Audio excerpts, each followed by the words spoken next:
Welcome, everyone, and thank you for joining us today. We're excited to have you with us for our third webinar in our Small Flock Poultry Fundamentals for Veterinary and Extension Professional series. Remember, this series was developed to provide practical, research-based information for professionals who work with small flock poultry owners. And while we welcome small flock owners today, everything we discuss is going to be geared towards those of us that support the small flock owners. So today's session will be poultry housing, environment, and welfare for non-specialists, and we'll build on what we've learned so far by exploring how housing and environmental management influence bird health, welfare, and flock performance. We'll discuss practical approaches to evaluating housing and management challenges and identify opportunities to improve outcomes for both birds and the people who care for them. Before we get started, again, a housekeeping note, in the interest of time, we'll hold questions and discussion until the end of the presentation, but feel free to enter your questions into the chat as they come up so you don't forget them, and we'll make sure to try to address those questions at the end. There also will be some more interactive kind of feedback questions towards the end, so I'll make it clear when discussion is expected or wanted. So whether you're joining us live or you're watching this as a recording later on, thank you for being here. We hope the series provides practical tools and resources that you can apply to your own work and that helps build your capacity to support small flock poultry owners in your communities. So before we dive into today's content, we'd like to again acknowledge the support that's made this series possible. The webinar series was developed with support from the USDA National Institute of Food and Agriculture through the North Central Region Sustainable Agricultural Research and Educational Program, also known as SARE. The full funding acknowledgement and required USDA statement are included on this slide for reference. We're grateful for the support, which has allowed us to develop practical and research-based educational resources for veterinary and extension professionals. I'd also like to review a couple of important disclaimers. So Lincoln University is an equal opportunity employer and provider. The full non-discrimination statement is included on this slide for reference. Throughout the presentation, you might see references to products, equipment, or brand names. These are only included for educational purposes and are not to be interpreted as endorsements by Lincoln University or our project partners. And finally, the information presented today is intended for educational purposes only and is not a substitute for veterinary medical advice. Before we get started, I'd also like to briefly introduce myself. For those of you who've joined us in previous webinars, welcome back. You've seen me before. And those of you who are joining for the first time, we're glad you're here. My name is Tatiana Fisher, and I am an assistant professor and the State Poultry Extension Specialist at Lincoln University in Jefferson City, Missouri. My extension and research programs focus on small flock poultry production, and I work with poultry owners and also other extension professionals who support them. I'm excited to be here today and to share the information that I've put together today. With that, we'll get started. So, like I said, today we'll be focusing on poultry housing, environmental management, and bird welfare. These topics are closely connected and form the foundation of healthy, productive flocks. As veterinary and extension professionals, having a solid understanding of the bird's environment can help you recognize potential concerns, make practical recommendations, and support better outcomes for the birds and the people who care for them. I want to highlight a few things that I'd like you to be thinking about as takeaways as we're going through this webinar. I want you to have an understanding of the key role that housing and environmental needs of poultry include. Recognize factors that affect bird health, welfare, and performance. Be able to apply a framework to evaluate flock concerns. Recommend practical improvements for small flock systems. Say that 5 times fast. And connect housing decisions to overall flock management. Remember that our goal here is not to provide a checklist of answers for every situation, but basically to give you a place to start when you're working with a producer to ask better questions and identify potential contributing factors and support them. So when we hear the word housing, we're often thinking about the physical structure, like a coop or a barn or the enclosure. But for poultry, we have to think about more than just a building. Housing we're going to be talking about includes the entire in total environment that they experience every day, from the physical conditions to the resources that they can access to the management practices that support their needs. So our physical environment might include factors like temperature, air quality, lighting, shelter, predator protection, those kinds of things. These factors are going to influence how comfortable birds are and how well they can maintain their normal health and behavior. And we'll go through some of those in more detail today. We also look at resources and access and focus on whether birds can get what they need, not just is their feed available, but is there enough feeder space for all of the birds to access the feed when they need it. Similarly with water, nesting boxes, perches, shade, forage access, and opportunities to express normal behaviors. Finally, we'll look at some management practices that determine how well the system functions over time. So things like stocking density, sanitation, litter management, pest control, seasonal adjustments, flock changes. All of this can influence flock outcomes and productivity. Throughout this session, we will use the idea that housing is a system and not just a structure to understand how environmental conditions affect poultry health, welfare, and our management of them. So in our previous session, we focused on poultry biology, how birds function and what they need to survive, grow, reproduce, and maintain their health. This session builds on that foundation by asking, how does the environment we provide support those biological needs? So every bird has its own biology that it brings to the system. Birds regulate their body temperature, breathe, consume feed and water, they grow, reproduce, respond to stress, and perform other natural behaviors. These biological systems are always interacting with the environment around them. So the housing and environmental conditions can influence whether they're able to successfully meet those needs.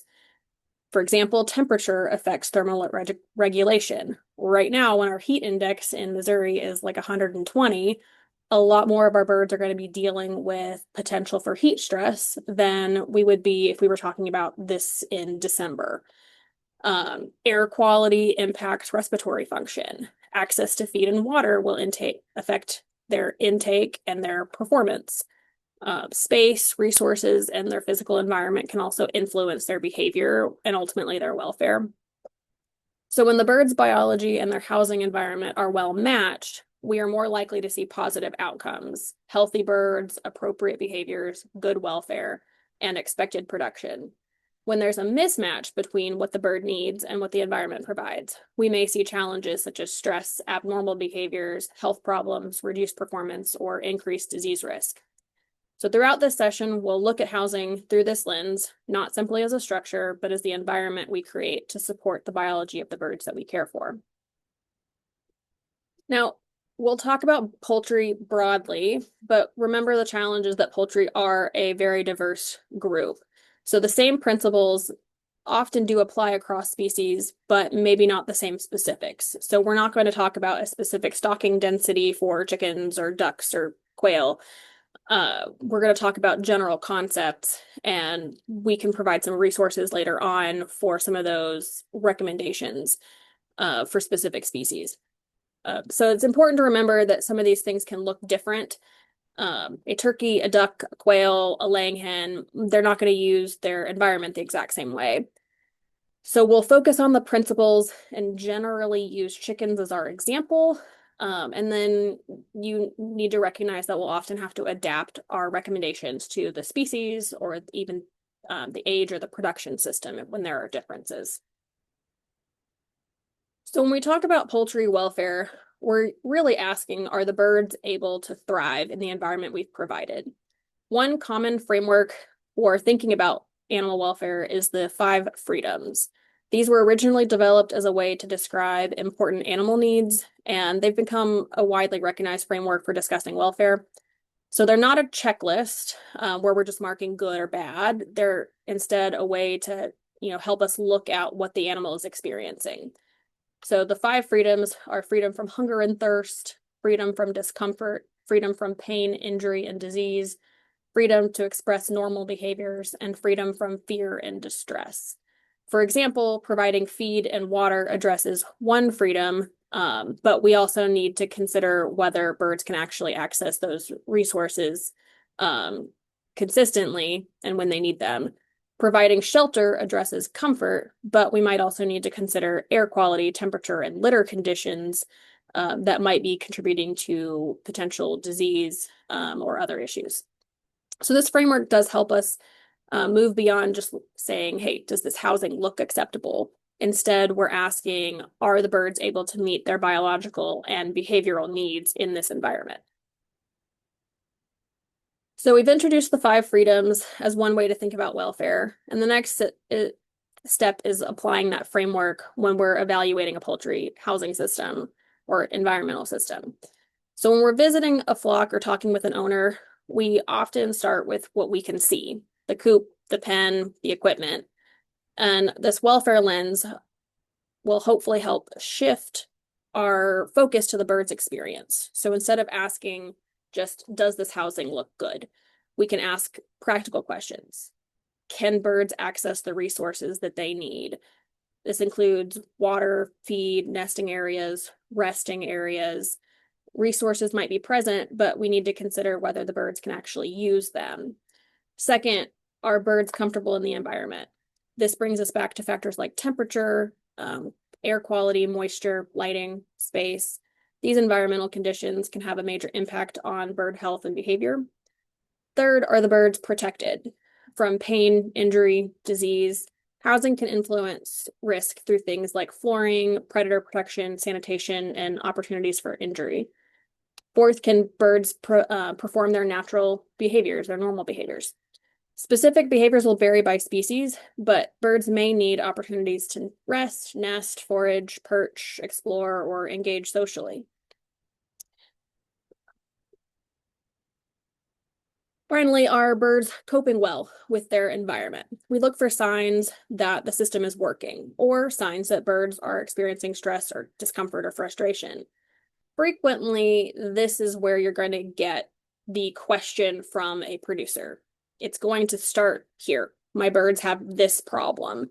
And then it's going to be your job to back up and kind of assess where they're starting. So this framework is useful because it helps us to evaluate housing from the perspective of the bird while still considering the practical realities of the producer and the management system. So this slide highlights an important point. So good welfare isn't defined by one specific housing style. These examples look really different. They include birds of different ages, purposes, flock sizes, and management systems, but each has the potential to support good welfare if the bird's needs are being met. So this means considering whether the birds have access to the resources they need, whether they're comfortable, whether they're protected, sheltered, whether they can perform natural behaviors, and how they're growing or producing in their environment. So remember that housing itself is only part of the picture, and what we're ultimately considering is that total environment and all of the management. So whether birds are in a brooder, a backyard coop, a pasture pen, or a commercial barn, factors like temperature, air quality, lighting, moisture, space, and resource availability will shape their daily experience. So as we move into this next section, we'll shift our attention from the housing systems themselves to the environmental factors that influence welfare within the system. Whether birds are housed indoors, outdoors in small flocks, or in larger operations, good management of the environment is what helps translate into good welfare. So when we evaluate poultry environment, we're looking at the conditions that they experience every day. Temperature, air quality, moisture, lighting, space, and their access to resources. One important point is that these factors do not occur independently. Housing problems are often not caused by one single issue. Instead, problems will develop when multiple challenges occur together. For example, a warm day may not be a problem if the birds have good ventilation and access to water. But warm temperatures combined with poor air movement or overcrowding can quickly become a challenge. So throughout this section, we'll look at each factor individually, but we'll also want to keep the whole system in mind. So first, let's consider space. We usually talk about space in terms of square foot per bird or stocking density, but we need to think beyond just a single number. So space recommendations can be helpful, but stocking density does not tell the whole story. Two housing systems can provide the same amount of physical space, but create very different experiences for birds, depending on how that space is arranged, how the birds interact socially, and whether they can perform their normal behaviors. For example, these two pens pictured have the exact same dimensions. They're 8 foot by 8 foot, 64 square feet of floor space, but they're not necessarily providing the same experience for the birds. One is set up for pullets with a feeder, drinker, roost, and litter. The other is set up for laying hens. We've changed out the feeder, added a nest box, added a second waterer, probably because this is the middle of summer, and added a supplemental calcium feeder. So when we're evaluating this space, we need to understand what the birds in it need. Those younger birds don't need the same things that the older laying hens do. And we want to ask questions. Can the birds move freely and comfortably? Can they access the important resources they need? Can lower ranking birds avoid excessive competition? Can they rest, nest, forage, perch, or perform other species appropriate behaviors? It's also important to remember, again, that different species will use that space differently. So these are both set up for chickens and laying type chickens, but we might not put a roost in if we're dealing with heavy broilers. We also might need to add different kinds of waterers if we're having, let's say, ducks in this same setup. Quail, honestly, probably wouldn't even stay inside of this particular pen. So ultimately, our goal is not to simply provide a certain amount of floor space. The goal is to create an environment where the birds can function normally, access what they need, and maintain good welfare. So when we look at resources, we have to consider more than just whether we're providing something. So we don't just say, oh, there's a feeder, there is a waterer, there is a nest box. We have to look at how that resource can be used by the animal. So for example, there might be enough feed available in the feeder, but if the birds are not able to access it because it's blocked or there are too many birds and not enough feeder space for them all to access it at the same time, you may still see issues. Similarly, water might not be available. Because they have trouble with the type of nipple drinker you have. So availability doesn't necessarily mean access. The resource is only going to support the bird if they can use it. So here's also another example. Here's a roost. Theoretically, there's 4 roost bars that a bird could be using, but birds have a natural desire to roost up high. And all of these birds on that top roost are crowding each other because they all want to be on that same level, even though there are other levels they could move to. They're not going to because their instinct says go higher. Similarly, here we have some, these are, I believe, Rhode Island red males at a feeder. They're eating out of the top, bottom, sides, everywhere. More than likely, these birds had run out of feed before this feeder was added. They're clearly not able to all access the feed at the same time. If this is a one-off, it might be fine. If it's a daily problem, you might see a lot of inconsistency in growth. You might see birds getting picked on. So there's other challenges that we might run into. So our big question with resources is both, is it available and can all of the birds access it when they need it? Lighting is another environmental factor that will influence birds every day. So producers often recognize the role of lighting in laying flocks. And we typically see very controlled lighting in commercial flocks. But it's important to recognize the effect of lighting across all species and production systems. So lighting will influence feeding activity, rest patterns, behavior, and daily rhythms in all birds. And it's not just about whether they can see. Light is actually a biological signal.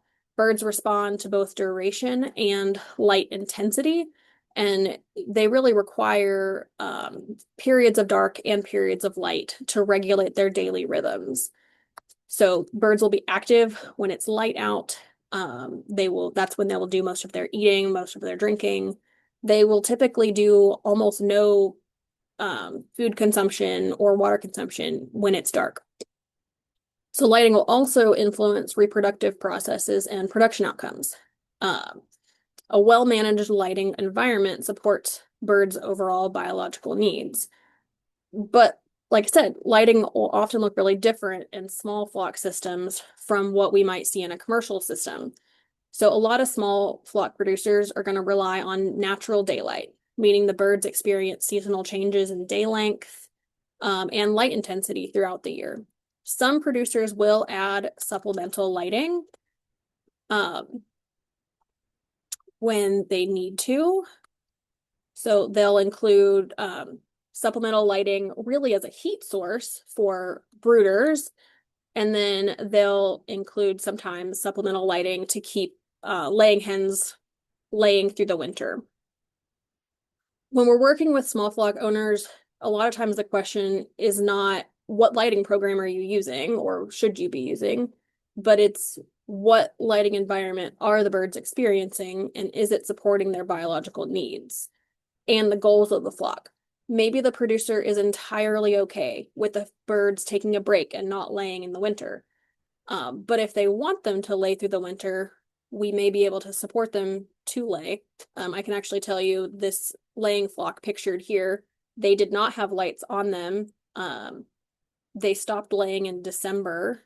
We added lights, and about 2 weeks after the lights were added, we were getting eggs out of those pens again, but we were not getting eggs out of the pens that did not have light added.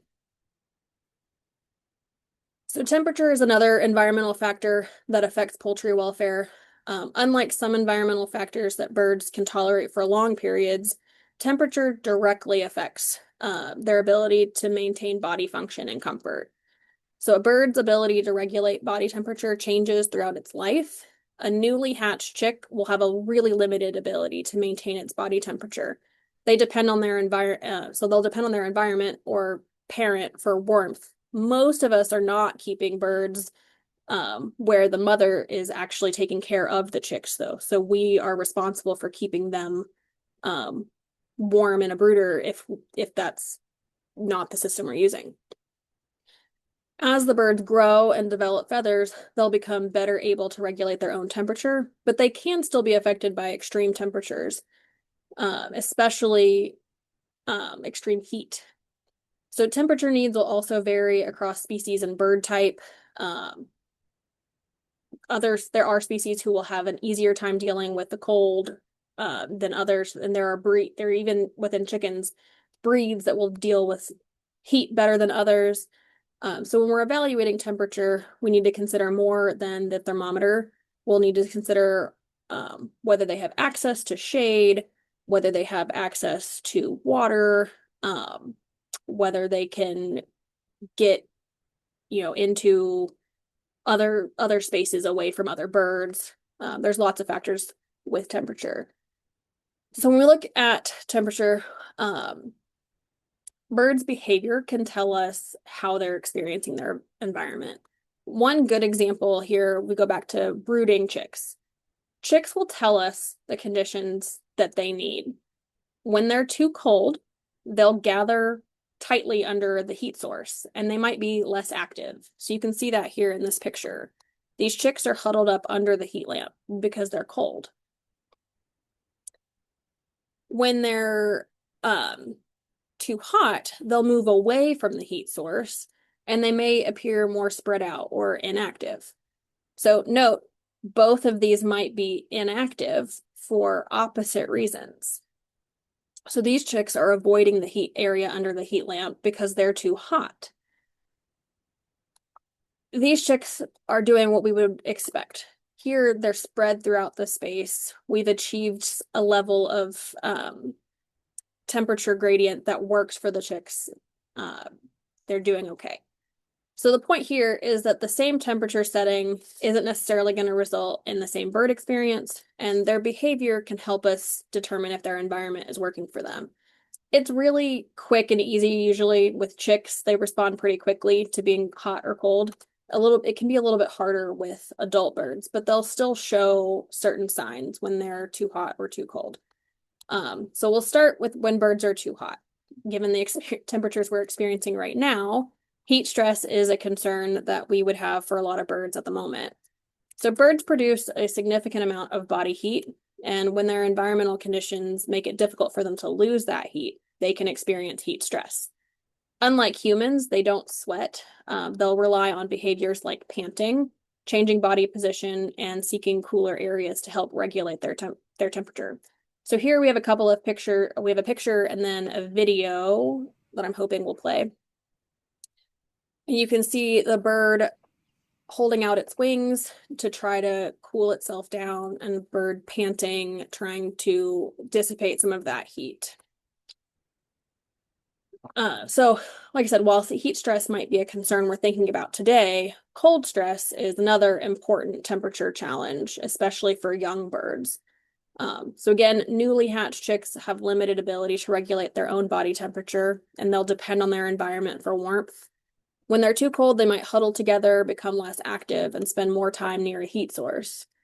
Adult birds are generally better able to handle low temperatures, but they can also experience cold stress, especially if they're exposed to wind, moisture, or inadequate shelter that's increasing their heat loss. So these are both pictures of adult birds that are showing us that they are cold. So the barred rocks on the roost, they're refusing to be down on the ground because the ground is actually a little bit too wet and cold. So they've gotten up off the ground. In the other picture, you've got a bunch of adolescent pullets huddled together, piling into a corner. They have a roost available to them. They have way more space than that corner, but they've chosen to huddle there because they are cold and they're trying to use each other to get warm. So cold stress will force the birds to use energy to stay warm, and it'll depress activities like eating, growing, maintaining health, or reproduction. But generally, birds stop laying in the winter not because of cold, but because of lighting. And that's a pretty common misconception with some newer producers. So whether our conditions are too hot or too cold, the goal is the same: create the environment where the birds can regulate their body temperature and perform their normal behaviors. So air quality is another important part of the poultry environment. Unlike temperature or space, this is a little harder to measure, and it's not always obvious because we can't always see it. And then once you can smell it, air quality is usually pretty bad. So birds are continuously breathing the air around them, so that air quality affects their comfort, respiratory health, activity, and overall welfare.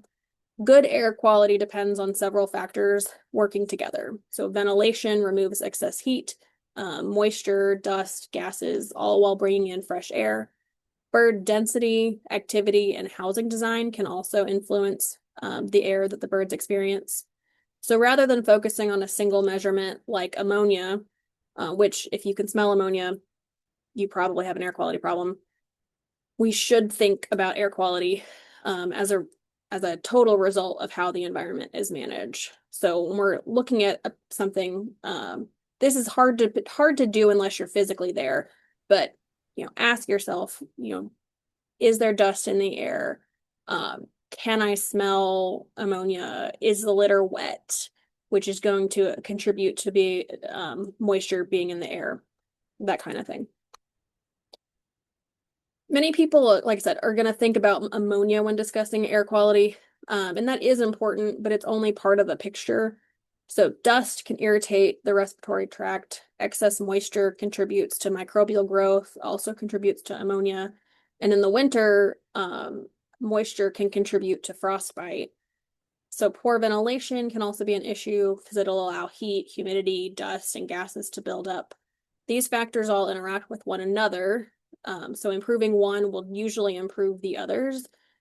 I use this picture here because it shows actually a pen where birds were struggling because it's all chain link and there's too much wind that was coming through. So it was wrapped in plastic to provide a windbreak, but you want to be careful not to completely enclose the entire pen in plastic because then you'll end up with moisture and ventilation problems. So the upper part of this pen, which is not shown, actually is still open to allow air to flow through.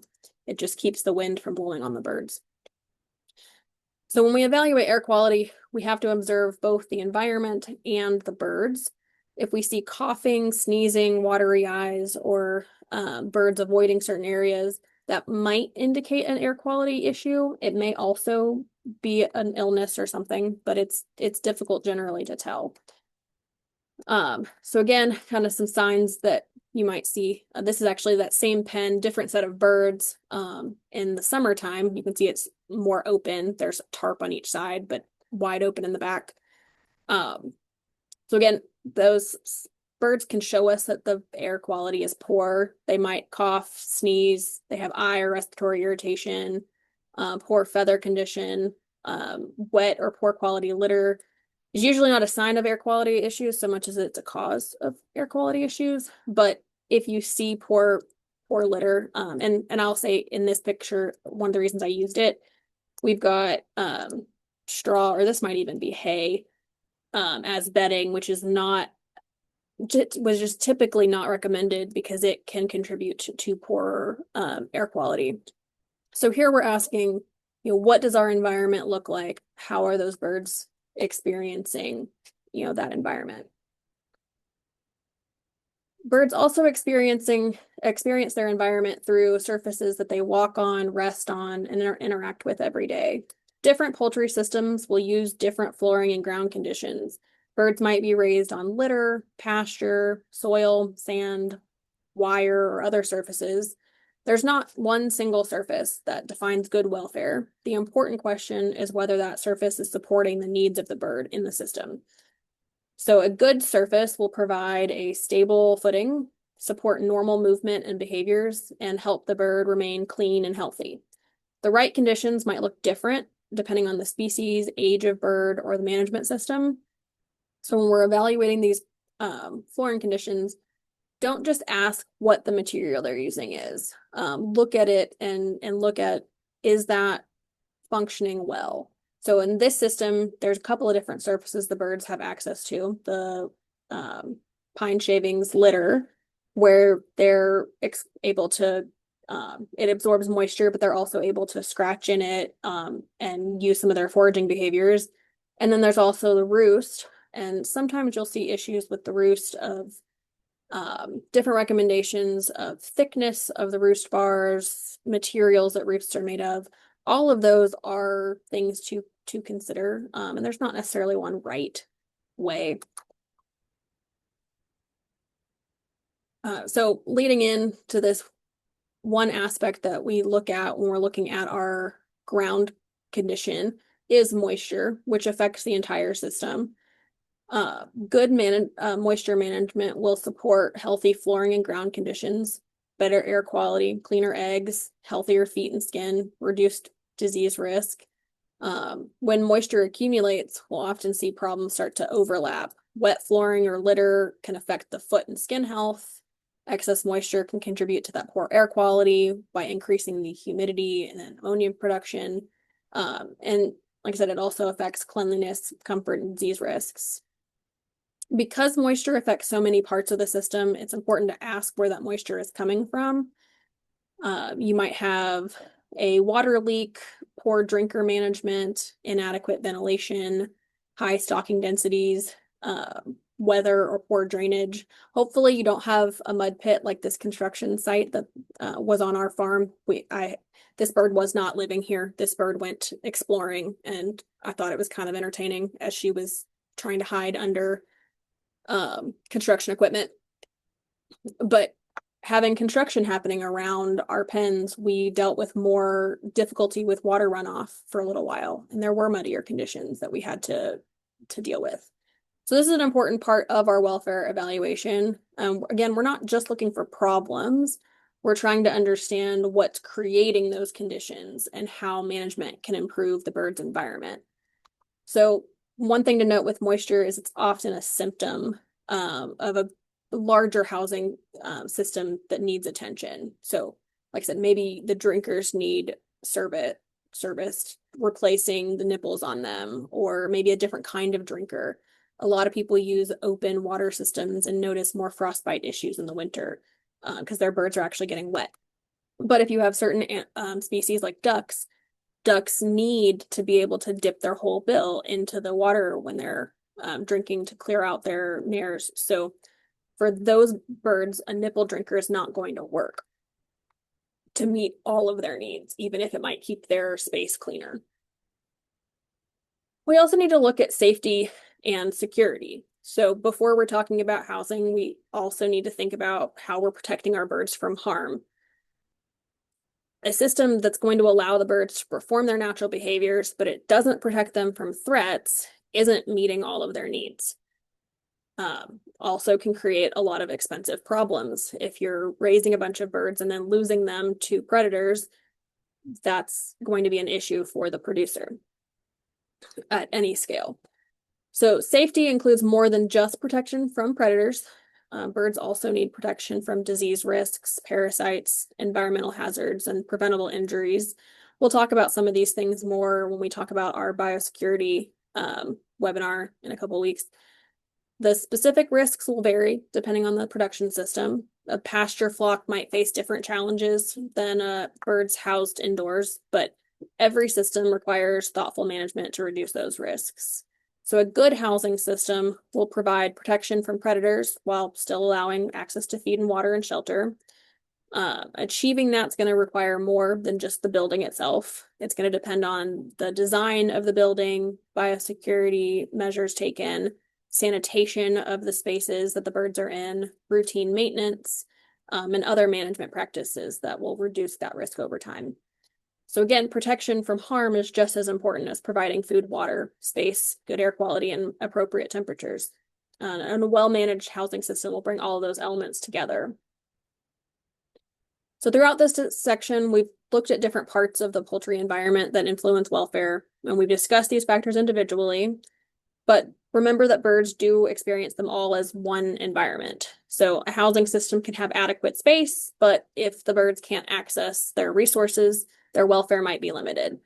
A flock could have appropriate temperatures, but poor air quality or wet conditions can create a different challenge. So this is why we'll ultimately use that welfare lens we talked about as we're evaluating the whole system, the bird, the building, the equipment, and management practices. Because ultimately we're evaluating the bird's entire experience, not just one aspect. So when we're assessing, these are some of the questions that we might look at. For space, can the birds move and behave normally? Resources, can all of the birds access what they need? Lighting, does the lighting support their natural biological rhythms? Does it support the production goals? Temperature, can the birds maintain thermal comfort? Air quality, can they breathe comfortably? Flooring and ground conditions, are they staying clean, dry, healthy? And then safety and security, can they remain safe and healthy? These questions will help us evaluate any system, whether that's a backyard coop or a commercial barn, because the goal remains the same: create an environment where the birds can thrive. So we've talked about the different parts of the environment that influence welfare, but environmental factors don't work by themselves. The same housing system can provide very different experiences depending on how it's managed. So when we evaluate a system, it's typically common to be tempted to judge it by how it looks. Do I want to live there? But I'm not a chicken. And we might assume that a more expensive or larger complex structure automatically makes for better welfare. But that's really only part of the environment, and a simple housing system can support good welfare if the needs of the bird are met. good ventilation, appropriate stocking density, good observations, good management, even with an unimpressive looking structure. So the question here is not, does this setup look like the textbook says it should? How much does it cost? The question's really, what are the birds experiencing? And is the system being managed to support their needs? The opposite is also true. A housing system can look impressive, be huge, be beautiful, and still create welfare challenges if the management doesn't support the birds living in it. A well-designed coop doesn't automatically guarantee good welfare. Problems can develop when litter or surfaces are not maintained, resources are difficult to access, stocking density becomes too high, or birds aren't observed regularly. So here's an example of a beautiful coop with some poor flooring conditions in the run. And it might be temporary during a time of a lot of rain. I will say this is a picture from a producer's coop from about 10 years ago in another state, so no worries about identifying them. And it wouldn't take a whole lot to improve this situation. They just need to improve the flooring conditions in that run, and the whole thing would be a lot better. But this is why management is such an important part of that welfare question. So that housing provides the environment, but the management determines how that environment functions for the birds. So again, two coops might look completely different from the outside, but what they look like isn't important. The important question is what's happening inside the system. So one of the most valuable tools that we have when evaluating welfare is simply observing the birds themselves. The housing system can tell us what was intended, but the birds tell us what's actually happening. We can learn a lot by looking at how the birds are using the space, what their activity level is, if they're eating and drinking, what their feather condition looks like, how they're interacting with each other, showing any signs of stress. So always ask yourself kind of to look at observing the bird tells you a whole lot. So we've covered the key concepts that influence our poultry health, welfare, and performance. Now we're going to start putting those into practice. So we'll finish this session by working through a few case studies and using our welfare lens to evaluate what we're seeing. In the real world, producers rarely call and say, I think my ventilation system is inadequate, or I think my moisture management is contributing to my problem. Instead, they call with an observation or a concern. They might say, my birds are coughing. My birds aren't growing like they should. Or my birds are missing feathers. And they're looking to you for guidance, advice. Not every flock concern begins as a welfare concern, but every flock concern can be evaluated through a welfare lens. So that means looking beyond the immediate symptom and considering what the birds are experiencing, their health, behavior, environment, and management. So again, our job isn't to jump to a solution. It's to ask questions and identify the factors that might be contributing to that concern, and then to develop practical recommendations. So I'll lead you through that approach with one example, and then there will be a couple of examples that I'm hoping that we have a few minutes to work through together. So when we receive a concern from a producer, we need a way to organize our thinking and determine what factors might be contributing to that problem. So this is a framework that I like to look at. So looking at bird, what are we seeing? What's that bird showing us? Changes in behavior, appearance, health, growth, or production can tell us some important information. Looking at the environment, what conditions are the birds experiencing every day? This includes factors like access to their resources, space, lighting, all those things we've already talked about today. And then finally, that management piece. Again, housing is only part of that system. So we're going to talk about some of these in more detail later, but nutrition, biosecurity, disease, daily routines. It is pretty frequent that I ask producers, what are you feeding your birds? Before I ask them what their coop looks like. So the goal isn't to immediately identify one thing or to blame one thing to, or, blame, or like to find one thing to fix. Instead, we're looking at patterns, making connections between the bird, environment, and management.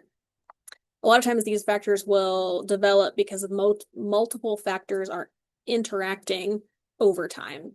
So having this framework helps us to ask better questions and identify possible contributing factors and develop our practical recommendations. Again, look for connections, not a single cause. So we've already seen this framework. We can revisit this concept and we use it as we're evaluating flock concerns. This will be part of the framework that we just talked about. And this welfare lens will look at things like, can the birds access what they need? Are they comfortable? Are they protected? Are they behaving normally? Are they coping well? Generally, when the producer is calling you with a problem, the answer to are they coping well is at least one of them is not, right?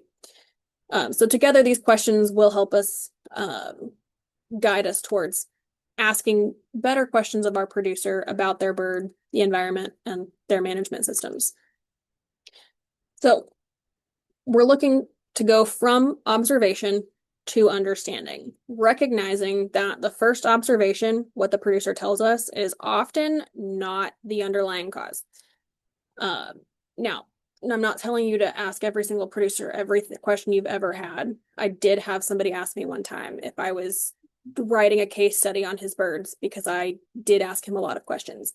But frequently you need a lot of information to really provide guidance, especially when you're dealing with people over the phone. So we'll use questions to explore those contributing factors. What are the birds telling us? What are they experiencing? Has something changed? When did it start? You generally can't ask the what are the birds telling us and what are the birds experiencing questions directly. Those are the questions in your head that you need to figure out what questions you need to ask to get those answers from the producer. That has something changed, they can usually answer that question. So here's an example scenario that I'm going to walk you through. And then, like I said, we'll have a couple more scenarios that we can hopefully spend a few minutes going through together. So, common problem. My hens are missing feathers.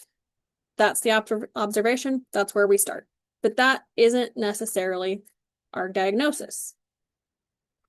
Here are the birds. Let's say in this case, we have at least this picture, if maybe we're not in there in person. What do we know? There's a visible change in the flock, but we need more information before we can identify a cause because there are multiple factors that could be contributing to hens missing feathers. So we're going to look at our framework, ask, what are we seeing? What are the birds experiencing? What has changed? And as we work through this, we'll also use that welfare lens to look at what the birds are experiencing and identify factors that might be a concern. So let's start with the bird. What are we seeing? So let's say the feather loss is mostly on the back and tail areas. The birds are otherwise active and healthy. There's no signs of molt. Some pecking, though, is observed as you're watching the birds. So this is pointing towards the issue being feather pecking rather than a molt or an infectious disease. So we might have more pointed questions for the producer. We'll consider the environment and the conditions the birds are experiencing.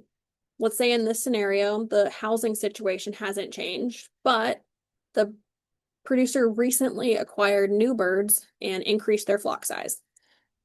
But they didn't make any changes about how many feeders they have. So some hens might be competing for feed, and some of them might be being pushed away from those feeders. So our question here would be to look more into how they're managing the feeding situation. Is feed available all the time? Are they being fed once a day? Is competition potentially contributing to feather pecking? So we look at management. We already know that the producer added more hens, so that was a change. And the feather loss started after the expansion. And we might ask the question of, did you add more feeders? How many birds did you add? How much space do they have? But the key here is in this scenario, we're thinking our flock expansion may have led to increased competition for feeder access. Again, we might ask some further questions to get in that deep, but likely contributing factors here would be flock expansion, increasing competition at the feeder, some hens being unable to access feed, which increases frustration and pecking behavior. Feather loss is ultimately a result of social stress and feather pecking rather than a molt. And then our recommendations, we might look, the simplest thing for the producer to do would be to increase feeder access. So maybe add a second feeder, make feed available for longer in the day if they're feeding certain times a day. They may also reduce the flock size. And regardless of what they do, I always suggest that they monitor for behavior changes after that. So we are approaching the close of the hour, and I want to be respectful of time. So we do have a few that I would like to work through, but I will go ahead and say that if anybody does need to go ahead and leave, that is completely understandable. If there are questions, please feel free to drop them in the chat. But I'd like to go through at least one example as a group. So here is where I would like your all's participation. The scenario that we're going to deal with here is hens that stopped laying. And that is the entire complaint to begin with. So producer's concern, my hens were laying well, but egg production has dropped. So if we use our welfare lens, what are some questions that we might want to ask? And you can unmute or drop in the chat. Somebody is saying, looking at the time of year. Yep, that would be a good first question, is having an understanding of when we're talking about. If this is in the fall, then perhaps our birds are not laying because they're about to go into molt, or they're just seasonal change. Might be an age issue, changes in feed or stress. Yeah, there's lots of different yeah, so another question in the chat is looking at if the birds appear to be in good health. Yeah, so they might, if you go and look at a flock and they're those birds aren't laying and they look unkempt, unthrifty, we might have a concern with disease. Predators present, that's also a good, you might have predators of birds, you might have predators of eggs. I will say on our farm, we had a decrease in egg collection that was not a decrease in production because we had a skunk that was getting in and stealing eggs. And we made some changes to the pens to prevent that. So yeah, that's a good, those are good places to start. So, and there's, yeah, lighting, lots of potential things can change. So we might want to look at resources, if feed has changed, lighting, air quality, space, water. This time of year, if your birds are running out of water, that may cause a knock-on effect of decreased egg production. Looking at management, has anything changed? Are the birds being handled differently? Any recent stresses, changes in routine, lots of different things. Okay, next scenario. I lost several birds last week, and by lost, usually they mean they died. Mortality, I get calls for a lot. Now, let's say that this is this week, so we know it's been really hot. What kinds of questions might we ask? Yeah, so somebody's mentioned asking about what breed they are. This is actually an interesting question because I had a producer one time, this wasn't a dying bird, but a bird that was too small at 2 months old, or no, they told me it was not walking well and it was 2 months old. And my first question was about what it looked like. because I have a very different scenario that I'm going to work through if that bird is a 2-month-old meat chicken, which is really going to be probably having issues because it's too big. Or if it's a 2-month-old laying chicken, in which case we have a completely different problem. And it turned out to be a 2-month-old laying hen who was malnourished. So birds dying, did they have any blood or injuries? Yeah, you might have lost birds to a predator or other issues. Asking about feed and water would also be good.